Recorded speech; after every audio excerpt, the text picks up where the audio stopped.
Hello everyone, welcome back to Believer Science Academy, Bengaluru. This is daily news analysis session. In this session, we'll be discussing some 5 to important articles from various newspapers. The first article for the day, that is 21st January 2025, is about Sun Temple Konark. Why it is in news? It is in news because the Ministry of Mines, in collaboration with Government of Odisha, has set up DMF, that is District Mineral Foundation exhibition at the iconic Sun Temple, Konark. So about Konark Sun Temple, this is the temple. It was built in 13th century. It took 12 years to build. More than 1,200 workers are there. It is present in city of Konark, Odisha. It is the most visited temple in Odisha. Okay, it was built with slant towards east, and the first they illuminate the north entrance. Okay, that is why it is called as Sun Temple. So it belongs to Kalinga architecture. Okay, of the Nagar architecture. And under this is Kalasa, Amala, and this is the Ganta Kalasha, Pragahara, Prahamsa, and this is Bhoga Mandir. Jagamohan is one of the important important aspects of Kalinga architecture, and sanctuary which was demolished later, and there is a 12 wheels to make a chariot. Okay, and then there is a Surya and chariot here, Bada, Chapara, etc. And materials used were chlorite, laterite, and condolito rocks. Okay, it was included as UNESCO World Site in 1984. A very important temple of India. So about the Sun Temple, it is located approximately 64 km from the Bhubaneswar, that is the capital city of Odisha.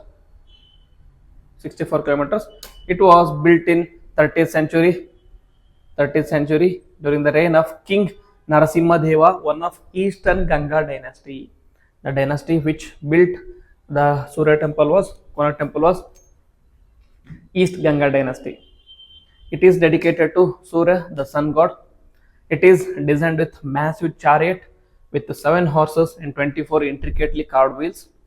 It was constructed from Kondalite stone, which is known for its durability and intricate carvings.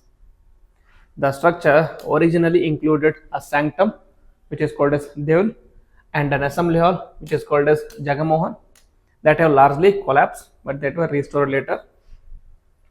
In the historical significance, the Konark wheel, featured on Indian currency, old 20 rupees and 100 notes, symbolizes Odisha's rich cultural heritage and national identity.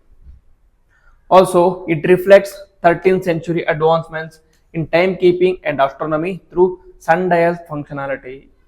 Okay, so as I told you, it is designed in such a way that the first light rays falls on the northern entrance of the temple. Okay, it embodies the cycle of life and serves as a testament to the world of Surya, worship of Surya, the sun god. It is a key example of Kalinga architectural style, highlighting the Eastern Ganga dynasty's achievements. Okay, then this is the one of the sundial works from sunrise to sunset. So there are similar to how our clock works, 1 to 8, 1, 2, 3, 4, 5, 6, 7, 8, and it also shows the time period from here 1:30 a.m., 3 a.m., 4:30 a.m. Okay, it goes like this, similar to clockwork. So 30 beats each has a 3 minutes. Okay, there are 30 beats here, each 3 minutes. Each beat is a length of 3 minutes. Okay, if this is 12 a.m., 10:30 p.m., 9 p.m., 7:30 p.m., 6 p.m., 4:30 p.m., 3 p.m., 1:30 p.m., 12 p.m. So it is similar to modern clock, and it was designed around 13th century itself. That shows the prowess in Indians and the Odisha in astronomy. Then in architectural significance, it represents a chariot of the sun god, which was drawn by 7 horses with 24 intricately carved wheels, which of one is shown here. The wheel is of a diameter of 9 feet and 9 inches with 8 wide and 8 thin spokes, symbolizing praharas. One prahara is equal to 3-hour periods. Okay, symbolism, there are 7 horses, which shows the 7 days of week, and 12 pairs of wheels showing the 12 months, and 24 wheels showcasing 24 hours in a day. Okay, so it was so intricately carved. And in sundial functionality, that is the two wheels of sundials showing the time from sunrise to the sunset using axle's shadow. The axle shadow shows you the time period or the time at the present moment.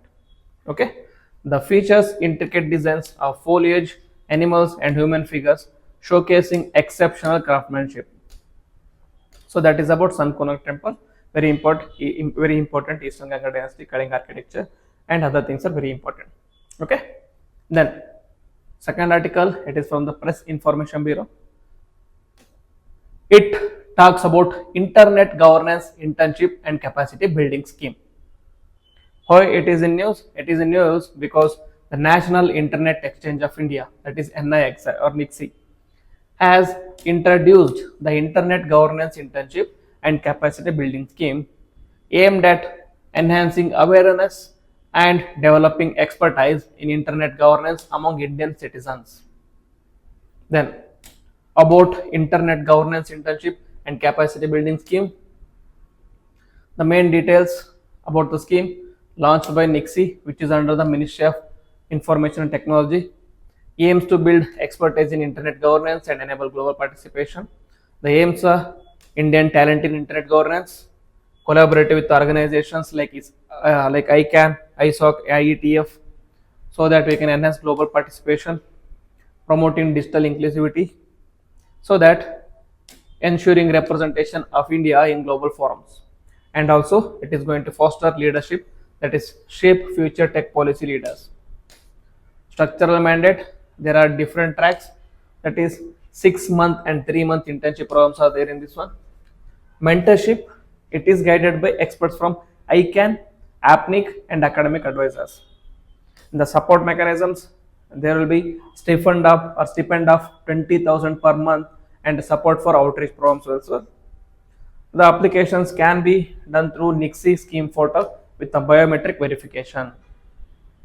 Okay, then the features of the scheme are, it is in collaboration with leading organizations like ICANN, ISOC, IEEE, and capacity building focuses on cyber security, internet governance, and digital policy. Then mentorship, hands-on guidance by the seasoned professionals. Youth engagement, that is attracts young talents passionate about internet governance. And the policy impact strengthens India's voice in global internet governance forums. Okay, then the International Labour Organization's report. Okay, this ends the second article. The third article is about, the heading is missing here. Third article about ILO's report called Global Estimations on International Migrant Workers. Okay, there is a report titled Global Estimates on International Migrant Workers. It provides certain key insights into the global trends of the international migration and economic implication. So the overview here is, okay, we'll skip this article, we'll discuss this article in the topic of the day. I think it is very important from that perspective.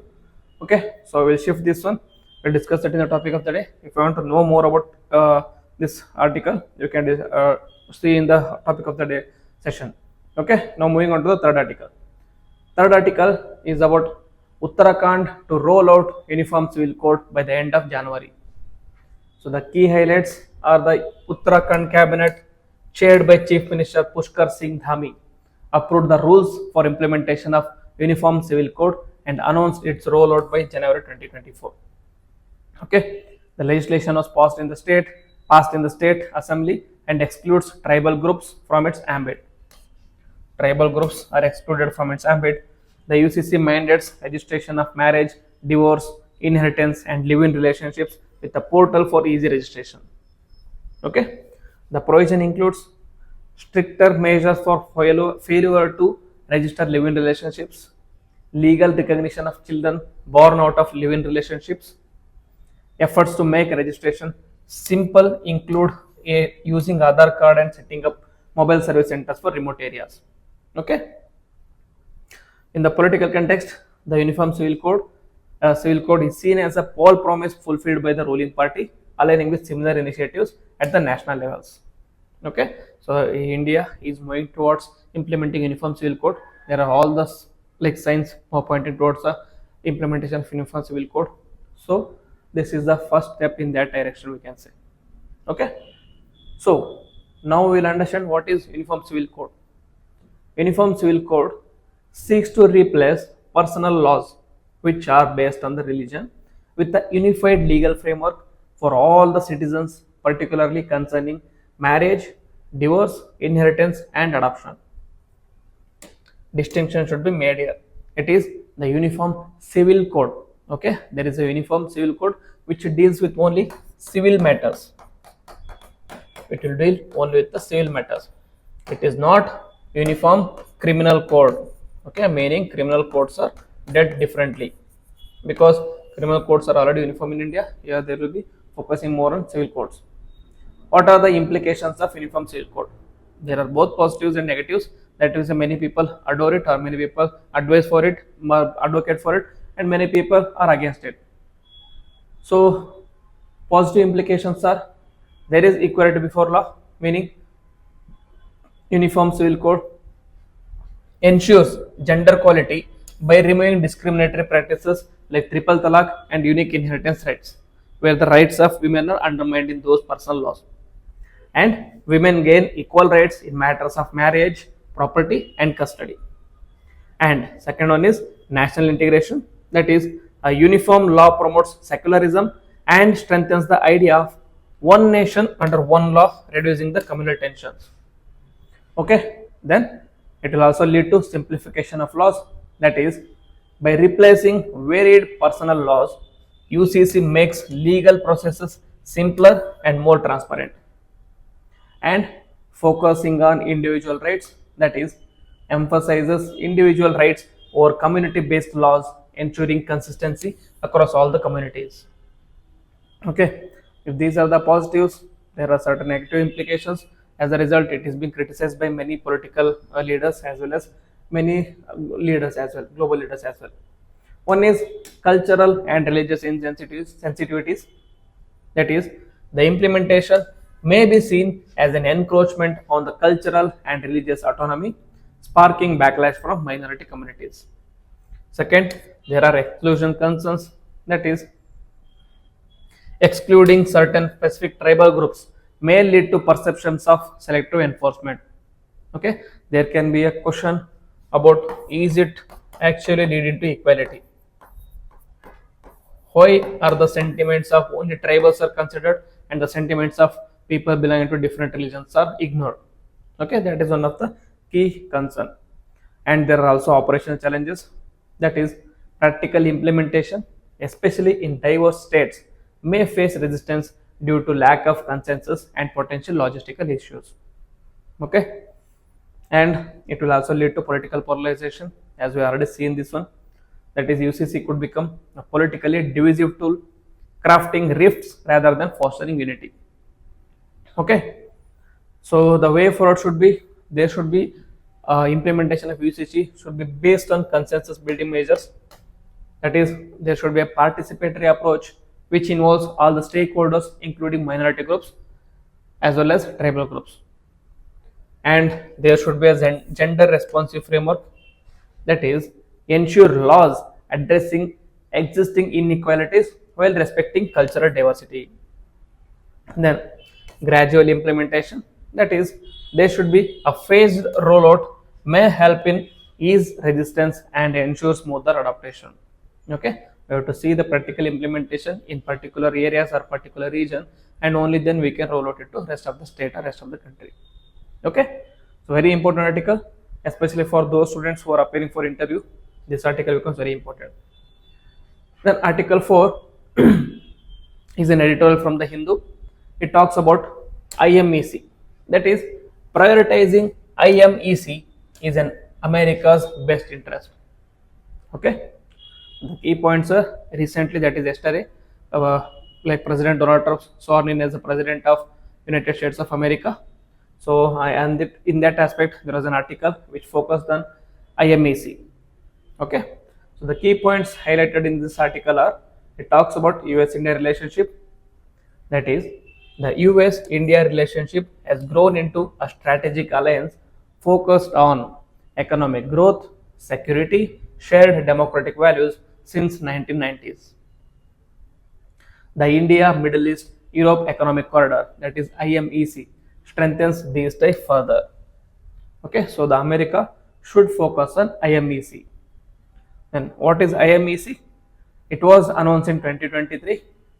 IMEC aims to connect India, Middle East, and Europe through advanced infrastructures like railways, shipping, energy pipelines, and digital communication.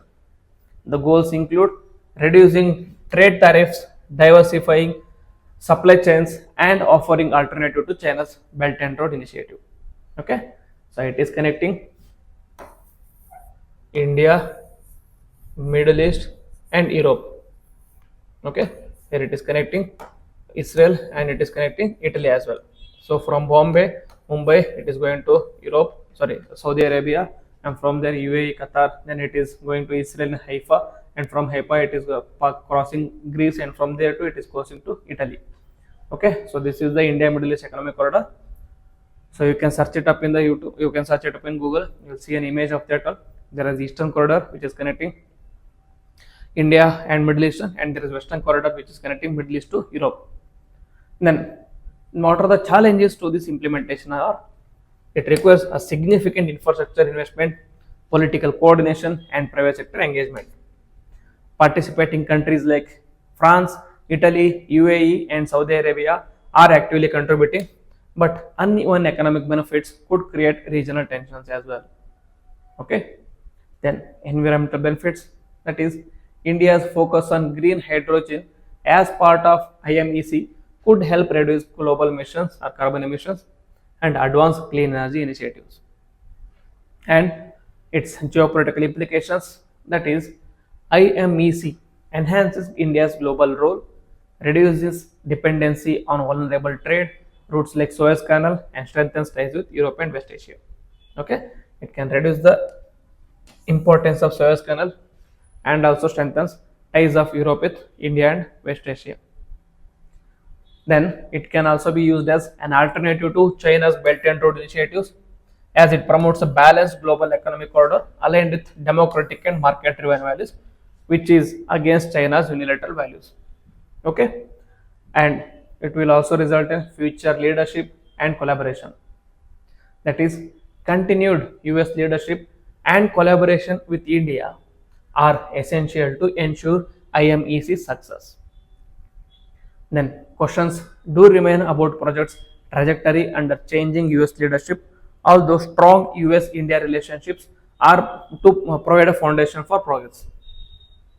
And the positive implications of IMEC, that it will result in enhanced trade connectivity, that is IMEC reduces logistical costs and creates efficient transport and energy routes, boosting economic growth in all participating regions.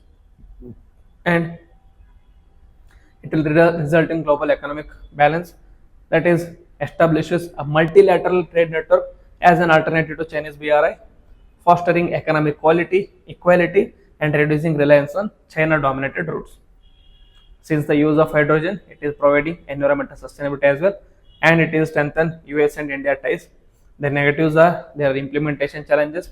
It requires cross-border connect coordination and private sector investment, which could delay or derail the project. And there are economic disputes, that is uneven economic gains among the participating nations could act as a hindrance. There are environmental risks as well, that is large scale infrastructure projects could have localized environmental impacts if not carefully managed. And there can be geopolitical frictions as well. IMEC is transitioning as or positioning as counter to China's BRI might escalate tensions with the Beijing and India. Okay, that is about IMEC and why USA should focus on IMEC as an alternative to Chinese BRI. Okay, very important article again. Final article for today is about University Grants Commission's draft regulation has serious constitutional issues. This is again an editorial from the Hindu. It talks about Uniform University Grants Commission's draft regulation. The Grants Commission proposed amendments to its 2010 regulations broadening the criteria for vice chancellors to include professionals with 10 years of experience in industry, public administration, and public policy. Okay, and the non-BJP ruled states have protested, claiming that these changes violate federal principles enshrined in the constitution. Okay, because the states want their autonomy in appointing the vice chancellors to the university. Here, that autonomy is taken away by the criteria which is provided under Uniform University Grants Commission. Okay, then so here University Grant Commission amendments were proposed. Among that amendments, they wanted to broaden the criteria for vice chancellors to include professionals with a 10 years experience in industry, public administration, or public policy, not necessarily be from literature only, not necessarily from the academic background only. Okay, then so about the objectives of Uniform Grants Commission Act, the UGC Act 1956 aims to maintain standards in the university education and or coordinate university affairs. Section 26 allows University Grants Commission to create regulations but only within the scope of the Act. About constitutional concerns, that is, the Act does not empower, very important, the Act does not empower the University Grants Commission to determine qualifications or procedure for selecting VCs. Such matters fall under the purview of the respective state or the central legislature that establishes universities. Okay, so universities, they can be established by central or the states. So the authority of determining the qualifications or procedure for selecting VCs originally states as and central. If it is a state university, then the state has the authority to determine the qualification of procedure. If it is a central authority, if it is established by center, the center have the rights. But now the University Grants Commission draft rules have provided a procedure. That procedure is violating the Act itself. Okay, then the judicial interpretations, that is, the Bombay High Court ruled in Suresh Patilkhede and Chancellor that VC qualifications do not have a direct impact on educational standards, placing such decisions outside UGC's mandate. That is, it should not be within the UGC's mandate, it should be decided by authorities such as state or center. And Supreme Court in Kalyani Mathivanan and KV Jayaraj held that UGC regulations bind universities but supported the view that certain regulations such as vice chancellor appointments under the state legislation are only recommendatory. Okay, then it is a issue about federal and central authority. That is, the debate hinges on whether UGC guide regulations can override state laws under the Article 254 of Constitution. Article 254 applies to the conflicts between central and state laws, not subordinate legislation like UGC regulations. Okay, Article 254 talks about repugnancy with respect to state laws and central laws. Okay, so it only talks about the conflict between central and state law, but here legislation is subordinated by UGC legislation, which is against Article 254. Then about key observations, that the editorial raises doubts about the validity of UGC's authority to regulate VC appointments, questioning whether this exceeds its legislative mandate or not. The Supreme Court's nuanced stance, making UGC's regulations binding in some contexts but recommendatory under state legislation, might help resolve current disputes. Okay, since UGC is a central authority, it can have certain binding recommendatory, so certain regulations which are binding, but most of them should be recommendatory in nature only. So then what will be the implications? That is, it will result in bringing broader talent pool, including professionals from diverse fields can bring fresh perspective and administrative expertise. It will standardize across institutions, that is, uniform criteria for selecting vice chancellors could enhance consistency and potentially improve governance in higher education. It will also enhance the accountability, that is, centralized regulations may reduce instances of arbitrary or politically motivated appointments.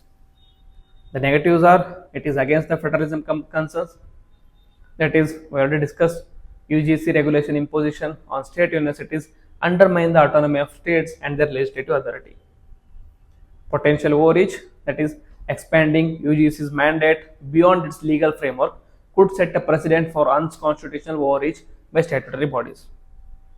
Finally, the lack of academic focus, that is, critics contend that professionals from non-academic backgrounds may lack the experience required to understand improve university level education and research. And there is also judicial ambiguity, that it differs from the Supreme Court interpretation, where there are only certain points which are made binding and rest of the points are made under the are given to the state legislation only. So it is against the Supreme Court observations as well. So these are the important articles which I want to discuss today. So any important articles? So if you like the video, then please hit the like button, comment on the video, as well as share with your friends.